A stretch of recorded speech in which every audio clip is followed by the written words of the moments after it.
ఇక్కడ 4th week revenge నామినేషన్స్లో ఇక్కడ saving వచ్చిందనమాట. సో ఇక్కడ ఆల్రెడీ నేను లాస్ట్ వీడియో చెప్పాను. సో బిగ్ బాస్ మనం ఒక నెక్స్ట్ రాబోయే నైనికాని ఎలా సేవ్ చేశారు ఏంటి అనేది మ్యాటర్ చాలా విధాలుగా చెప్పాను. ఎవరెవరు ఎలా చూశారు ఏంటి అనేది ఎంత రిక్వెస్టెడ్గా చూశారు అనేది చెప్తాం అనుకున్నాను. సో దాని గురించి ఇప్పుడు క్లారిటీగా చెప్పేస్తాను. సో బిగ్ బాస్ అక్కడ ఒక సేవింగ్ ఇచ్చే ఆప్షన్ అయితే నిఖిల్కి ఇచ్చారు. ఎందుకంటే సంచాలకం నాలుగోసారి అనుకుంటా. సో 4వ అయినందుకు సో నీకు ఒక ఆఫర్ ఇస్తున్నాను అని చెప్పేసి ఇచ్చారు. సో ఇచ్చిన తర్వాత తను కొంచెం టైం ఉంటుంది లైవ్లో. అక్కడ ప్రతి ఒక్కరు చాలా ఆశగా చూస్తాం. మణికంఠ అయితే నన్నే సేవ్ చేయి. అక్కడ యష్మి కూడా చూసింది. యష్మి అయితే నా ప్రేరణను సేవ్ చేయి అన్నట్టుగా చూసింది. ఆదిత్య ఓంగారు కూడా ఒక లుక్ వేసి అయినట్టుగా వేస్తారు ఆయన. సో ఆయన పట్టించుకోలేదు, వేస్తే వేసారు అన్నట్టుగా. సో సోనియా మాత్రం నన్ను సేవ్ చేయనట్టు. పృథ్వీ కూడా అలాగే చూశారు. బట్ కాకపోతే ఇక్కడ నిఖిల్ ఏం ఆలోచించారంటే ఒక పాయింట్, నేను ఇప్పుడు సేవ్ చేశానంటే సోనియాని సేవ్ చేయాలని నాకు సోనియాని పృథ్వీగా సేవ్ చేయాలని అనిపించింది. సో వీళ్ళిద్దరిని సేవ్ చేస్తే గ్రూప్ గేమ్ అని తెలిసిపోద్దని చెప్పేసి వీళ్ళు ఎలాగో సేవ్ అవుతారు అనే ఒక కాన్ఫిడెన్స్తో నైనికాని సేవ్ చేశాడు. ఆయన ఎలాగో అవుతారని చెప్పేసి ఏమైనా సేవ్ చేశాడు. ఏమైనా సేవ్ చేయడంలో నాకు నచ్చింది విషయం ఏంటంటే తను చెప్పిన పాయింట్ ఎలా అంటే నైనికాకి చెప్పిన పాయింట్ గేమ్లో సరిగ్గా లేదనే పాయింట్ నాకు నచ్చలేదు. నైనికాని అక్కడ పాయింట్లో ఆల్రెడీ నేను కొన్ని ప్రేరణ నామినేషన్ విషయంలో చెప్తాను చెప్పా కదా, అదే ఇదే పాయింట్. ప్రేరణ తనని ఎక్కడ నువ్వు గేమ్లో తక్కువ ఉన్నావు అని చెప్పేసి నామినేట్ చేయలేదు. నువ్వు మాట్లాడాల్సిన కాడ నువ్వు మాట్లాడలేదు, అది కరెక్ట్ కాదు. నువ్వు యాక్టివ్గా లేవు.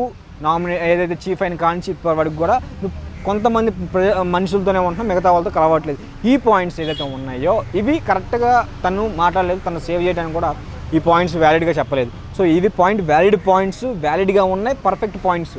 సో ఈ పాయింట్స్ని తను గేమ్ ఆడలేదంటే గేమ్ ఆడింది, సో అందుకని సేవ్ చేయాలనుకుంటున్నాం, ఇది కరెక్ట్. సో అదే పాయింట్లో ఎవరు నామినేషన్ అన్ఫేర్ ఆల్ నామినేషన్స్ నేను వాళ్ళని సేవ్ చేస్తాను అని అనుకుంటే నాబిల్ని తను సేవ్ చేయాలి.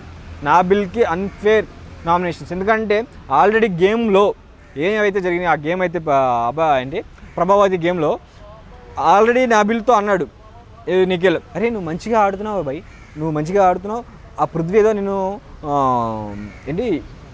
రెచ్చగొట్టేలాగా నేను ఇంత మాట్లాడుతున్నాను, నువ్వు టెన్షన్ పడకు, నువ్వు మంచిగా ఆడుతున్నావు, నువ్వు కీప్ అప్ అని చెప్పేసి ఒక విషయం కూడా చెప్తారనమాట. ఎక్కడైతే అక్కడ సిచ్యువేషన్ కూడా చెప్తాను. వాళ్ళందరూ దీని దగ్గర ఉంటారన్నమాట, ప్రభావతి గుడ్ల దగ్గర ఉంటారు, గుడ్డు వస్తాయి అని చెప్పేసి. అంటే మీరు ముందుకు రండి, గీత యువతలే ఉండాలి, మీరు యువతలుంటేనే నేను బెల్లు కొట్టగానే పంపిస్తాను, అక్కడ ఉన్న ప్రతి ఒక్కరికి ఏది తీసుకున్నా కూడా నేను కన్సిడర్ చేయను, సో వాళ్ళు ఎక్కడో తీసుకున్నా అక్కడ బయాజ్ వస్తుంది అని చెప్పేసి మాట్లాడగానే నువ్వు బయాజ్గా ఆడుతున్నావు అని చెప్పేసి గట్టిగా పృథ్వీ అయితే అంటాడు. సో ఇక్కడ నిఖిల్ అంటాడు అనమాట ఆ మాట. సో ఇలా చూసుకుంటే సో తను పర్ఫెక్ట్గా సేవ్ చేయాలనుకున్న పర్సన్ ఎవరైనా ఉన్నారంటే అది నాబిల్ ఎందుకు సేవ్ చేయలేదని నాకు క్వశ్చన్ ఇక్కడ. సో ఇక్కడ సేఫ్గా ఆడుకోవడానికి ట్రై చేశాడు నిఖిల్ అని చెప్పేసి పర్ఫెక్ట్గా నాకు అర్థమవుతుంది. సో తన టీంలో వాళ్ళకే సేవ్ చేసుకోవడం. ఇంకోటి విషయం పర్టికులర్గా మాట్లాడుకోవాల్సి వస్తే Nikhil team and Prithvi team అని మాట్లాడుకోవాలి ఇప్పుడు. ఎందుకంటే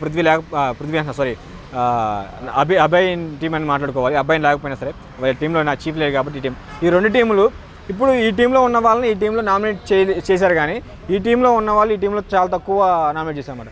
ఒకళ్ళ టీంలో ఒకళ్ళని ఎవరు నామినేట్ చేసుకోలేదు, వీళ్ళ టీంలో వీళ్ళని నామినేట్ చేసుకున్నారు. బట్ వీళ్ళ టీంలో ఒకళ్ళు కూడా వీళ్ళని నామినేట్ చేసుకోలేదు, ఎవరో నిఖిల్ టీంలో వాళ్ళు. సో అబ్బాయిని టీంలో ఉన్న వాళ్ళైతే వాళ్ళని నామినేట్ చేసుకున్నారు, పక్కన వాళ్ళని నామినేట్ చేశారు. బట్ ముఖ్యంగా ఎక్కువగా వాళ్ళే నామినేట్ చేసుకున్నారు, వాళ్ళ టీంలో వాళ్ళని.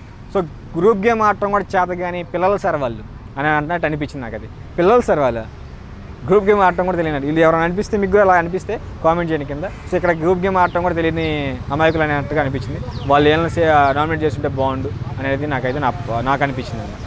మీకు ఎలా అనిపించిందో కింద కామెంట్ చేయండి. సబ్స్క్రైబ్ చేయడం, లైక్ చేయడం మర్చిపోకండి.